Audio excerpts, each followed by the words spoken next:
Hey there, folks. Ryan McNeil here. Just checking my settings. I can't have that distracting me this entire time. I just wanted to do a quick little video here because I just finished Jessica Jones season 2. I've been neglecting watching all of the Netflix shows from Marvel for quite some time now.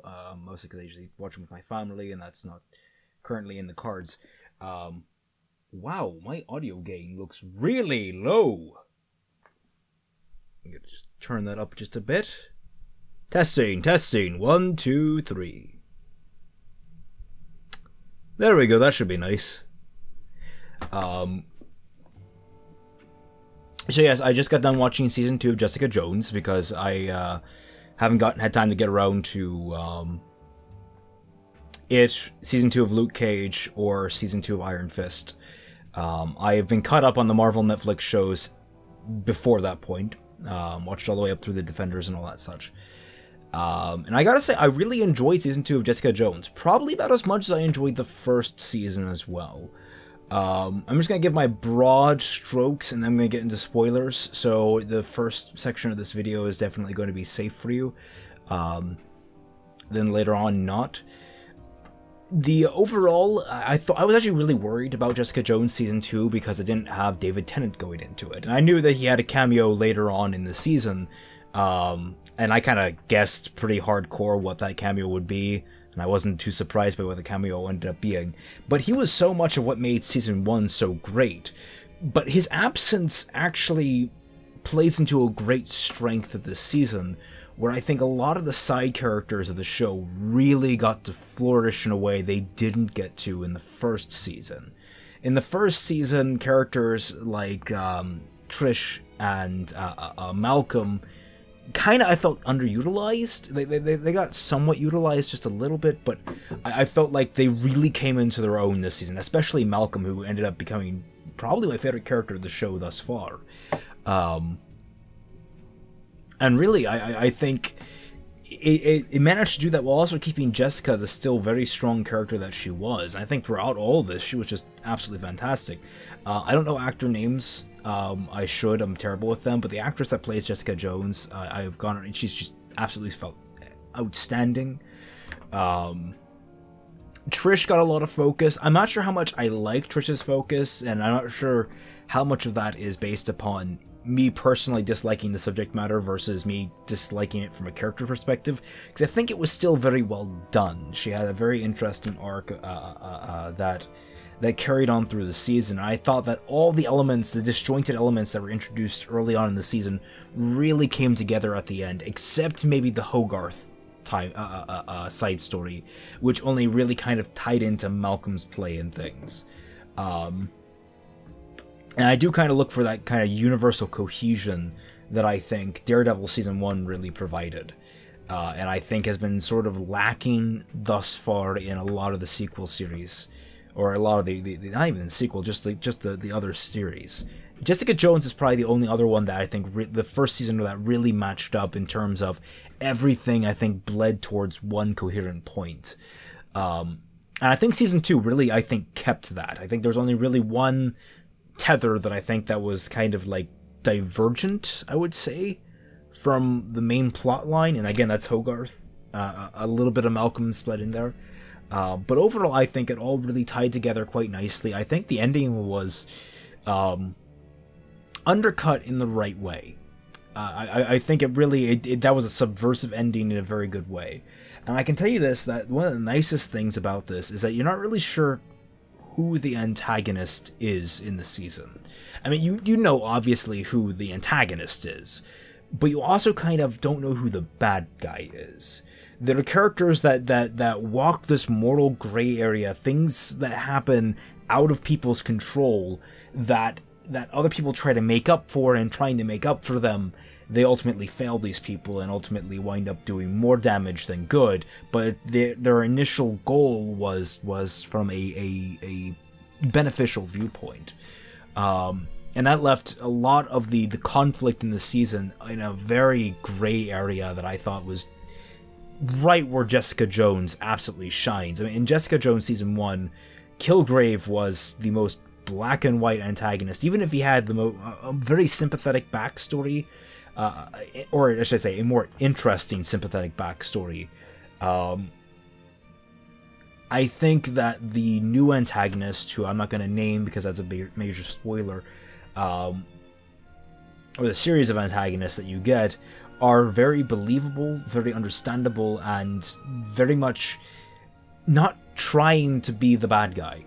They're not trying to be the outright antagonist. It's more fate and stuff that shoots them, and so I felt that incredibly compelling.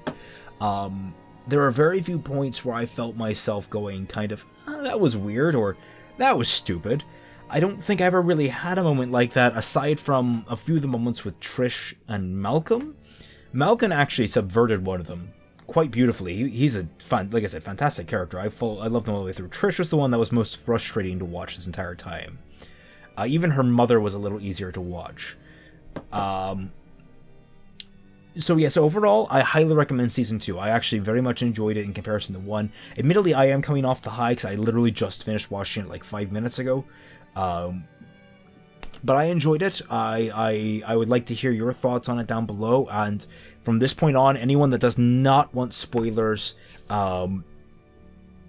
please stop watching, because we're about to dive into spoilers. I'll leave you 5 seconds to change the video.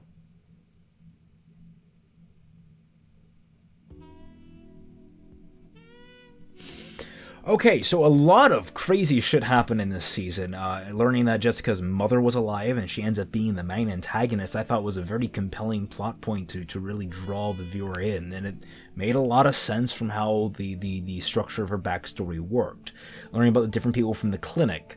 That does raise one of the more head-scratching situations, which was with Sean, I believe. Sean and Ivka, or whatever her name was, the nurse. I thought their dynamic with Hogarth was a little weird. In fact, I would probably argue that the Hogarth sub-story, because it doesn't really tie into things ultimately and kind of feels a little disjointed in there, it's probably the weakest part of the story, aside from Trish, who I felt really frustrated by. But that's because I don't know if we ever really got a hint at her addictness in Season 1. And so all this addict talk, which was mentioned in Season 1, was kind of just still coming out of nowhere from a character understanding perspective, from a purely one-to-one, I've seen this character in action perspective. She seemed like the most reliable friend among Jessica's circle, the only friend really. And so to see her go down this path of addiction was jarring. Now, it was somewhat smoothed over a little bit by seeing flashbacks of what the relationship was beforehand, but their relationship and the dynamic they had didn't really foretell this in Season 1, so there's a little dissonance there. I think that was probably the biggest issue I had, that, and I have a lot of frustration with drug use in movies and television shows. A lot of characters not being self-aware. I guess just because of my own inclinations towards hating drugs from the get-go, I just kind of see it as a common sense problem that really isn't as common sense as I think it is in my own head. I mean, I hate drugs with abandon. I drink for jokes. I do actually drink on camera for jokes and such, but off screen, I am a teetotaler. I very, very rarely ever touch a bit of alcohol. I mostly just drink. Pop is my addiction, and I've been trying to wean that off with a mixture of Crush, water flavor, and seltzer. So I thought those were probably the weakest elements, but again, one of them was, I have a very heavy bias towards thinking it's weak. Other than that, I mean, Malcolm especially having huge character development, really coming into his own, incredibly strong. Jessica really learning to heal, finally learning to heal from all the shit she's gone through, not just killing her demon once and for all in the end of last season, but tackling the demons that came before that in one final go. Very, I think, compelling stuff. And again, bringing her mother back.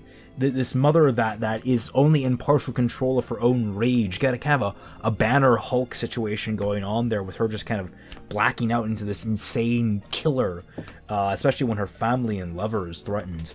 The doctor himself, Dr. Carl, I thought was incredibly interesting because he was sort of a hippie doctor. We don't typically get hippie doctors doing illegal experiments, but he kind of had that feel to him, and it felt like he was kind of in that middle ground of he did it because he was curious and wanted to further the field of science, but also did it because he wanted to genuinely save people. Like, I kind of felt he really wanted to do both. He kind of was that, he was a little Mexican girl going, why not both? So, especially seeing what ended up happening to him and how he went out, the fact that he chose to kill himself in the end, to just end things, and that, you know, all the damage his work had done, and all the obsession that it would start with, like, with Trish, I think that was a very interesting choice. I thought it was very interesting they gave a love interest, like a straight-up love interest to Jessica that wasn't Luke. I mean, I guess it wasn't out of the cards, but like Luke Cage and Jessica Jones in the comics end up getting married, and their relationship seems to still hold some water if the Defenders is any indication. So I'm wondering exactly how that's going to play out now that I'm forgetting his name, the guy with the kid, the super editor building. That dynamic I thought was very interesting, very heartwarming. I thought the guy was a good guy. I thought there were a lot of good people in this. You know, just a lot of good people trying to make sense of a bad situation, that is. I would say that, on the flip side, there were a few little grating moments, I mean, again, with Hogarth, I guess in the main story, if you're talking about grading moments in the main story, the one thing that rubbed me the wrong way, I mean, it's just because I'm very politically attuned, let's say. You know, I'm very much, I try to keep an eye out for political messages in media and try to keep my eye open for what media try to do with that. I might do a video on that at some point, because political messaging in television and such is a very important topic to cover, and not a lot of people, I think, truly cover it as a topic as opposed to trying to dissect things for their political messaging. This is a show all about a very realistic female character, so I'm not opposed to a lot of girl power stuff going on into this. I mean, it makes a lot of sense. Jessica's the kind of character that's taking a shit on a toilet while making an important phone call. Like that, I find that incredibly endearing from a character trait perspective, and I find a lot of character-driven things like that very important. The one thing that rubbed me the wrong way was a security guard at the prison that ended up torturing her mother. It just so happened that this guy was sort of like was sort of a killer, a hunter of prison inmates, and I thought that was really weird. Like, I don't know why we needed to have that. I guess just to create some kind of conflict, and then to have Jessica kill him? It kind of furthered her character, but it also kind of felt like, in the grand scheme of things, it felt kind of weightless. Sort of like how the death of the kid in The Punisher wound up being the veteran that had kind of gone snapped. I thought that was in itself kind of weird. But even that, I think, tied more into the grand overall story, and it was an important parallel for The Punisher, as opposed to here, where I don't think this guy had any kind of narrative reflection to Jessica whatsoever. It does kind of burn into the less parabolic nature of the story, and how the story is much more about characters living and reacting to realistic situations in more realistic terms, even though they have powers, and what kind of situations that generates. I just kind of felt like it felt like an off segment, especially when the turnaround was having a black female guard, very pointedly black female guard, be the very kindly guard, the very friendly guard. Luckily, they had enough self-awareness to undercut that a little bit when it was her kindness that ended up getting her, I assume, killed by the mother, by Alyssa. But overall, I felt like there was some kind of... You could have cut that out and cut the series down to 12 episodes, and I don't think you'd be missing too much. Although it was a great excuse to get David Tennant back in, with her committing a borderline murder. Now, as someone who's actually in the legal field, like, I'm not actually a legal professional, don't take what I say as wholesale, but as someone who has familiarity with the legal field due to my family and my work in mock trial, I find that a very interesting case to try. Would it be justified self-defense? I mean, she would still obviously take a breaking and entering charge because she broke and entered a house. Obviously, she would take a manipulation of a crime scene, or whatever you call that. Misuse of evidence. No, that's not the term. I forget the legal term for it, but basically fucking around with the crime scene. She would take that probably, but I don't know if she'd be charged with assault and or murder. Probably, if anything, manslaughter, because that was not her intent going into the building, was not to murder, and she did not go in with a deadly weapon, thus she did not, unless you count her body as a deadly weapon, I guess the special circumstances of being a super, but that's kind of a dick move to any super who wants to defend themselves justifiably, because they themselves are a living weapon. Yeah, so like I said, that situation, while I don't know if it really felt like it fit, left a lot of interesting questions on the table for me myself. So I'm not super angry at it, I'm not super frustrated with it, I was in the interim, but by the conclusion of it, I felt like they at least covered their asses enough that it was sort of it boiled out to zero. I don't really have too much more to add. Hogarth, her story just didn't seem to really go anywhere. She got gypped by people that Jessica brought in, and then teamed up with Cheng, who Cheng is an asshole, but like also kind of a well-meaning asshole at times. At least he's a blunt asshole. I appreciated that about him. He came in, made his statements known, tried to sugarcoat it at first, but the minute he was called out, he was like, yeah, no, let's just cut the bullshit. I appreciated that in the character, and I'm glad to see he's going to stick around, it seems, with Malcolm going to join him. So I'm not entirely sure... If you hear that, I got the handles on my chair. It's kind of annoying. Overall, I definitely call this a very strong season. Now, whether or not it's as strong as Season 1, I thought the characters got more to do. I kind of felt like that all the other characters got way more to do this season than they did last season, whereas last season was more focused on Jessica and Kilgrave. And everyone else was sort of just reacting to that. This, I think, felt much more character-driven, much more personality-driven. So I'm kind of at a wash whether this is better or not than Season 1. I think Season 1 was overall more coherent and well tied together at the end. But this one, again, had a little more going for it. So if you want my recommendation, Season 1 and Season 2, both are incredibly strong. Both have absolutely fantastic performances. I mean, the girl, one who played the mother, played Alyssa in this. She played the line perfectly, just like the Joker in The Dark Knight, where any fucking minute you didn't know if she was going to snap. She always had that constant look on her face of whether or not she was going to do something horrible. You just didn't know.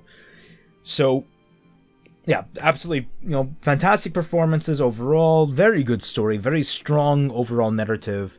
Not as strong as Season 1's overall narrative, but a lot more character, I think, this time around. So, definitely give it a watch. I highly recommend it. I would like to know your thoughts down below. If you have spoilers for the season, it's still relatively fresh, so please mark spoilers in your comments down below so that, you don't end up spoiling people who just want to casually look down in the comments. I suggest a format like mine where you just give your broad strokes opinion on things and thoughts, and then go into spoilers, but if you're going into there, be careful about spoilers, so if you watch this far into the video, you don't care about spoilers anyway.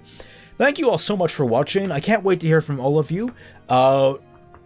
if you like this video or other videos like it and you want to see more like it, please leave the comment down below and let me know how much you liked it, and whether you'd like to see more of these mini little reviews. As well as if you like to support the channel and all the work I do, please check out all my other videos. I just had a huge The Thing video, the Thing video game video. I worked a whole ton on that one, and it has an amazing ending. I absolutely love it. It's probably one of the best produced videos I've done to date. Don't forget to support me on Patreon. I would love to have more of you guys around. Even $1 or more. $1 supports me just fine. It lets me know that you guys care, that you want to see more of this content. Check out my book down below, Forged Within Flame. It's a series of interconnected short stories that might interest you if you're into sapphic romance, drama, and the occasional post-traumatic stress disorder. What else do I have to plug? Nothing else. Thank you all very much for watching. I will catch you all on the flip side.